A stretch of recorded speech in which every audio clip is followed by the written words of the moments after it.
If you're a musician, you want to play freely and fearlessly. But the thing is, most people never get this because 99% of the advice tells you what to do in the practice room, and continuing to follow that on stage will actually make you seize up and play well below your best. Now, I know this because for a decade now I've been working hands-on with hundreds of students to help them play their best when it really counts. So I've seen what really works and what just keeps people repeating the same disappointing performances over and over. And the systems I've built to do this enabled Juliet here to go from horrific performance anxiety to a successful and enjoyable performance in just a few weeks. They helped Charles here go from making so many mistakes that he'd spend days beating himself up after gigs, to playing great and having so much fun that he just couldn't wait until the next gig. And it's helped countless others take their playing to new heights and enjoy music more. So in this video, I'm going to show you how they did it. And it comes down to 3 problems that almost every musician has and almost no one talks about: a belief problem, a setup problem, and a delivery problem.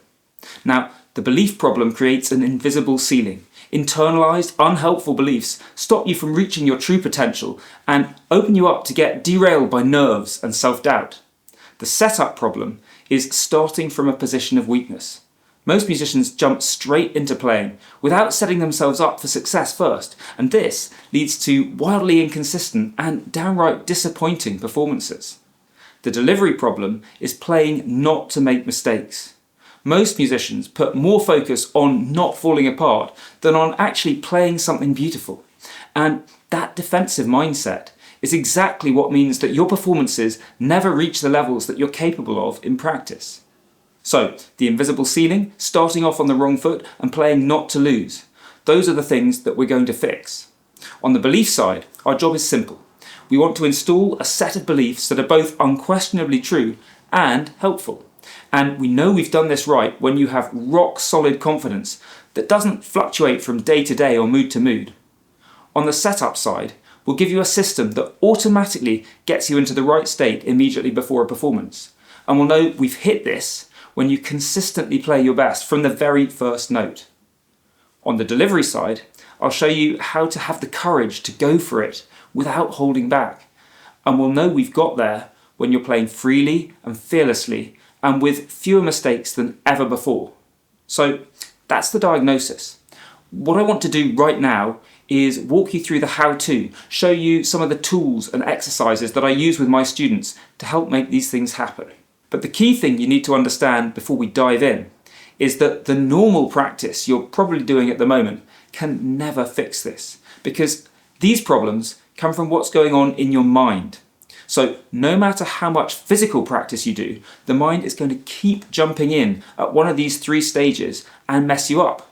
You see, most people think, if I'm playing great, then I feel good. And if I'm playing badly, then I'm going to feel bad. And that sounds perfectly reasonable. But the truth is actually completely the other way around. When you feel good about yourself first, that gives you the best chance of playing great. Whereas if you've got doubts and self-criticism and other negative thoughts, that's the fastest way to send your playing downhill. You see, you only access a fraction of your true technical ability when you play music. Your thoughts and emotions act as a filter. If they're solid, then you might be up near 100%. But it's not unusual to be down at 50% or even lower. So when you decide to work on technique, you're essentially saying, I'm going to try and raise my actual playing by raising my potential. And that needs a big increase in your technique in order to move the end result up a significant amount. So a much better way is to decide not to put your effort into raising the ceiling of your technique, but instead into closing the gap between what you're capable of and what you actually achieve. And if you do that, then it's relatively quick and easy to get a huge boost that would otherwise take much longer or might not even come at all. Because the more that you've already spent hours and hours working on technique, the harder it gets to make further significant improvements. Whereas, because you probably haven't put much time into the mental game, just a little bit of work there can have really big impacts. I've worked on these things with thousands of students, and I can tell you that what we're about to cover nearly always transforms their playing and massively improves their enjoyment of performing music. Let's be honest though, this is not a substitute for traditional music practice. These tools can't give you physical skills that you haven't earned yet, but you will finally get full value for all the work that you do and the work that you have already done in the practice room. So you do genuinely save time overall when you add in this extra stuff. And we'll start with step 1, build solid self-belief. Studies repeatedly suggest that confidence is the single biggest predictor of success in sports. And I've seen from experience that it's equally important for musicians. Like Marnie here, who used these tools to go from staying at home to getting out there and playing with amazing musicians. When you've got the right sort of healthy self-belief, it reduces anxiety and nerves, it allows you to play freely, and it leads to better and much more enjoyable performances. But this isn't about trying to believe things like, I'm the best musician in the world, when you're clearly not. Instead, it's about taking a realistic but positive view of things. So you're always able to point to something concrete and say, okay, here's what I know about myself, and this is why I can believe in myself in this situation. And there are 2 big places we want to work on building this self-belief: in advance and in the moment itself. The first thing you need to work on are your stories. Everyone has things we tell ourselves about who we are, about what we're capable of, and about how the world works. Things that we repeat to ourselves over and over without ever questioning them. These are your stories, and so much of the time they are untrue and unhelpful. Yet, if you make a deliberate effort to rewrite these stories, you can get much stronger self-confidence without changing anything at all about your abilities or about the situation. So these stories are things like, I didn't start learning early enough, or I always make mistakes in this piece, or I haven't studied with the best teachers, or I'm just not a natural performer, and all those sorts of things. And there are 3 things you need to do in order to replace unhelpful stories with better ones: identify, challenge, and rewrite. First, ask, what stories do I tell myself that hold me back? And then challenge them. Oh, I always make mistakes in this piece. Is that really true? Is it true 100% of the time? What would happen if I slowed it down and played it at half speed? Or maybe, so I didn't study with a world-class teacher. Does that really matter? So-and-so didn't have a world-class teacher, and they're one of my absolute favourite players. And then ask, what's a more helpful story that I can back up with evidence? So maybe it's something like, I can play this perfectly when I slow things down and focus. And you'll find there is always a story you can choose that's both true and helpful. And it might take some work to find the right story, but rest assured that it is out there. And this is long-term work, but it's so powerful, particularly when you start to identify stories that you hadn't even realised that you're telling yourself all the time. So keep an eye out for these stories over the next week or 2. If you're attentive, you'll notice a surprising number of things where you suddenly realise you're accepting them as true, but they're totally not. And it's a real eye-opener. Now, laying the groundwork in advance is hugely powerful, and you absolutely should do this. But it takes a fair while to see results, so you want to pair it with something more immediate. And that's where self-talk comes in. This is the little voice inside your head giving a running commentary on what's going on around you, criticising yourself when you do something badly, all that sort of thing. And if you're thinking to yourself right now, but I don't have a little voice in my head, well, that is the little voice that we're talking about. And this self-talk can be incredibly powerful, both for good and for bad. And sadly, it's usually for bad. There are 3 steps to better self-talk, pretty similar to what we've just done with stories. First, just notice it, because for so much of the time, we're simply not aware of the self-talk going on in our heads. And second, realise that you have a choice. Our default mode is to automatically accept and believe whatever pops up in self-talk, but you can choose a different response, to challenge it or replace it with something more positive, or to ignore it. There's my brain, again, putting unhelpful thoughts into my mind. Thanks, but no thanks. And that might be your response. In this case, ignore.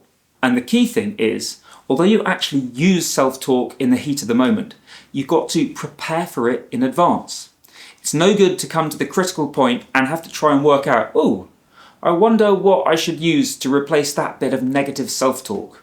Because, and this goes for everything else we'll cover in this video too, although self-talk is simple, it's not easy to apply it in the right way when it really matters. So understanding the theory is nowhere near enough, which is why many people think, I've tried that and it just didn't work with some of these mental game tools. Because what really happened is that they read the theory once, they were then unable to apply it correctly in practice, and so they concluded it was useless or it didn't work for them. But the secret is that if you take a bit of time to work with proven exercises in advance, then the training will kick in automatically whenever you need it, and it will be effective. This is called front loading. And I'm going to give you enough info in this video to go off and do all that front loading and everything else you need on your own. But I know from experience that people get much faster and more reliable results when they have my detailed help and support with this. So click the link in the description below if you'd like to check out my Unlock Your Performance course. Now, in the case of self-talk, front loading means having prepared responses planned ahead of time and practicing using them. You see, most students I talk to have never done anything like this, but it makes such a huge difference when they do. And this works best when you found things that match specific situations and your own personal preferences. But to get you started, here's a classic option that is very helpful, which you can use in almost any situation. If you notice negative or critical thinking creeping in, just pause and then tell yourself, you've got this. It's short, simple, and positive.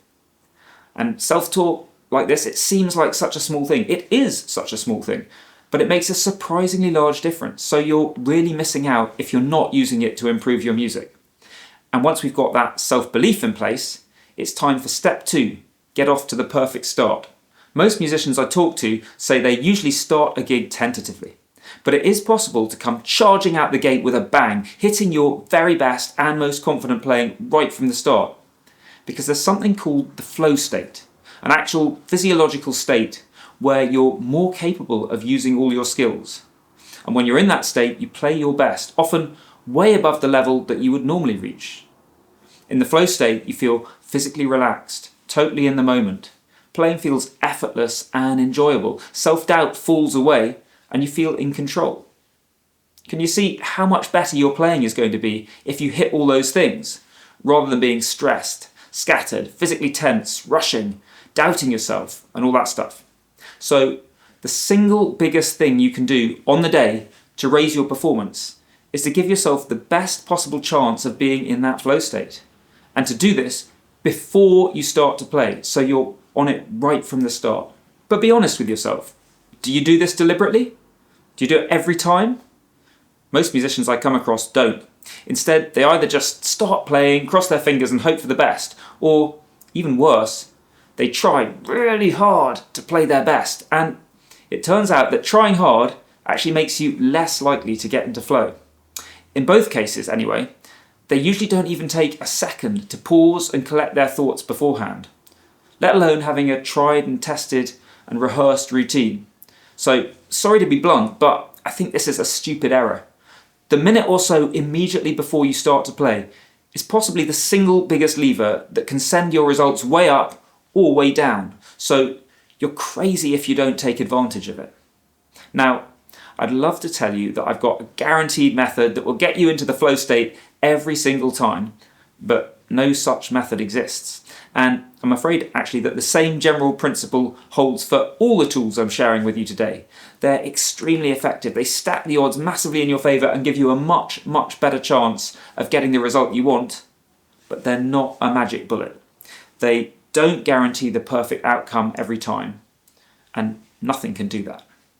But that said, the great news here is that even if you don't get all the way into the flow state, this approach is still going to improve your performance significantly. And what it is a system that automatically helps your mind go to the right place, something fixed that you do every time without having to think about it that increases your chance of playing really well. It's called a pre-performance routine. It's relied on by the best sportsmen and women, and for me, tennis players and golfers are the ideal places to see this in action. Watch the top tennis players before they serve. Watch the top golfers before they hit a shot. You'll notice that they do the same things every time. And you'll easily see the physical actions they take, but there will also be things they're doing in their mind that you can't see. And it will be a specific and repeatable series of steps that they know helps to get them into their best state just before they hit the ball. And you need to be doing something similar. For example, when Bryony started using a pre-performance routine regularly, it got her playing better and reduced her nerves. Now, you'll notice from tennis players and golfers that there's a huge amount of variety across their pre-performance routines. So there is no one correct way to do it. As a general rule though, simpler is better unless you really know what you're doing. So make it no more than 30 seconds long to start with. But as you develop your own version, it needs to have all these components. First, it wants to reduce any excessive nerves, so you'll include a step or two in there specifically to help with that. Second, you want something that triggers you to shift from left brain to right brain thinking. Now, so-called left brain thinking is very rational, often self-critical, and it's fantastic when you're practicing, but it's really not good for performing. Whereas right brain thinking is much more creative and free-flowing, exactly how you want to be in a performance. And the third thing you want to do is to program your subconscious. We need to get any logical thinking done beforehand so we can just stay in that right brain state once we've actually started playing. So part of your pre-performance routine needs to be where you deliberately take your game plan for this specific piece and load it into your brain. Personally, I look at it like programming a computer. You load all the necessary instructions into your brain beforehand so that once you start, you can simply step out the way and just play. And the final, absolutely vital thing is that once you've chosen the steps that make up your personal routine, you do them exactly the same way every time.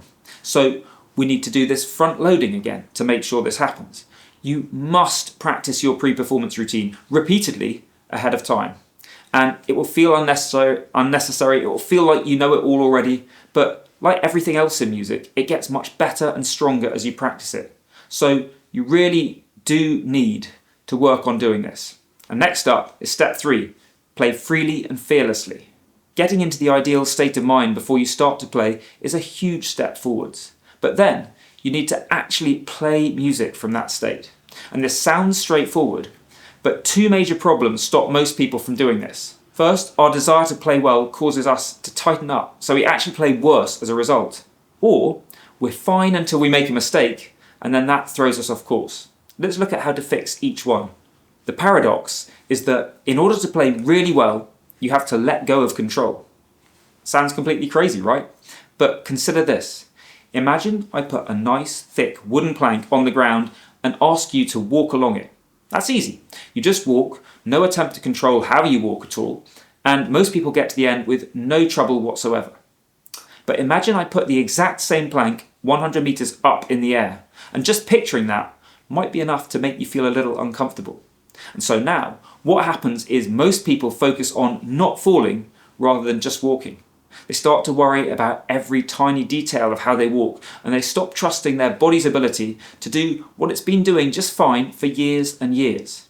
And as they try and control things, their movements become jerky rather than graceful, so they're actually more likely to fall.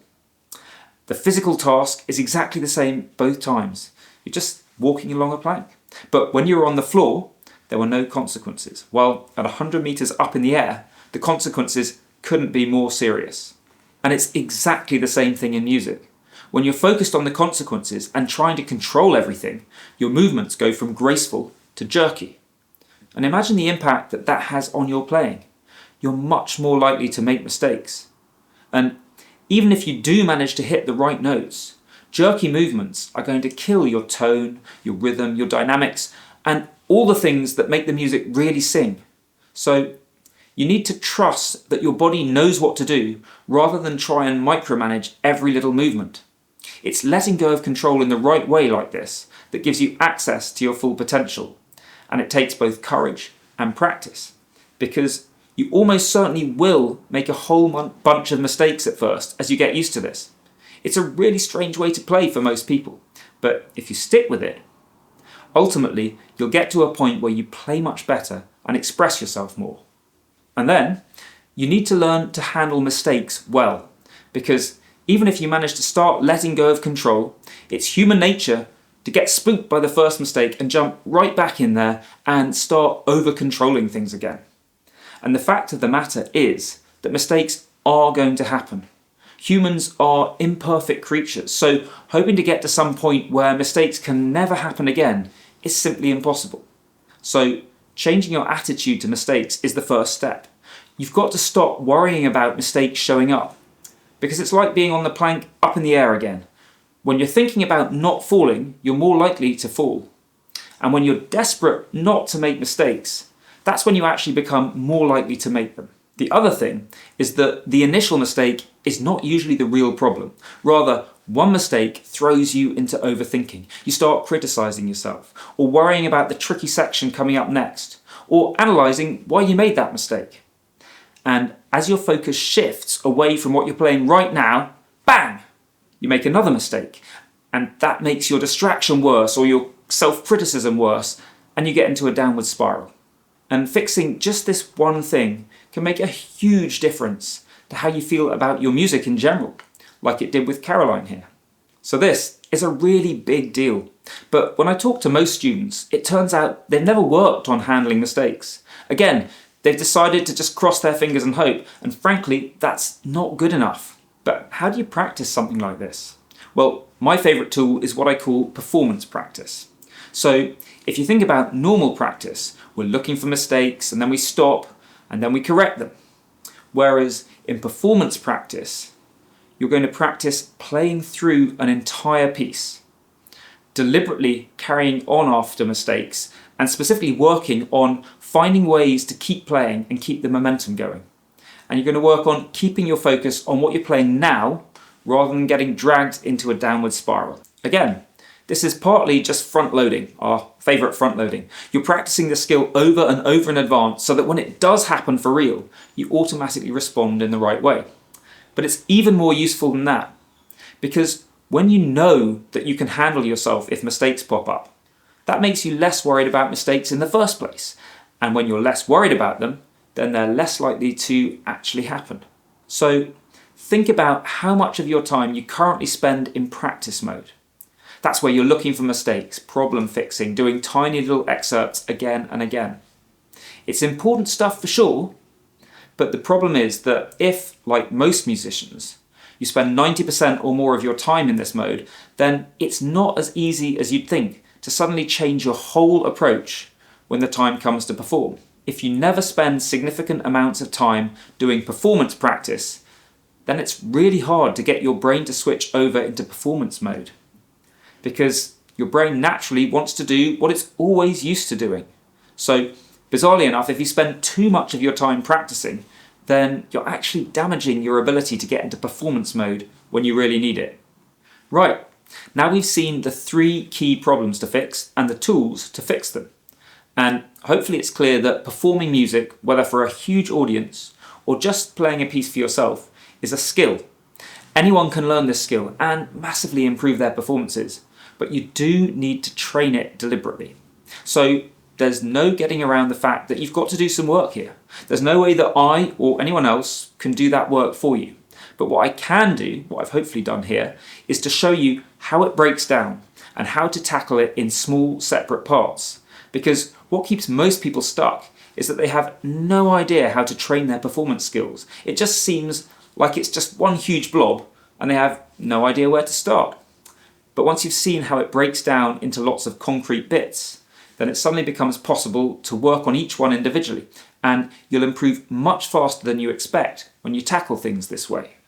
But it's not all unicorns and rainbows, because I know that can sound a little bit like, oh, it's going to be easy and you're magically going to play way better pretty much overnight. So let's acknowledge the reality of how following my system works and what all my successful students have been through in order to get these results. And that is that you will have to work harder for a few weeks or a few months. You'll have to do things that make you feel uncomfortable. And at first, you'll probably actually go backwards rather than forwards, because we have to rebuild some foundations and fix old mistakes.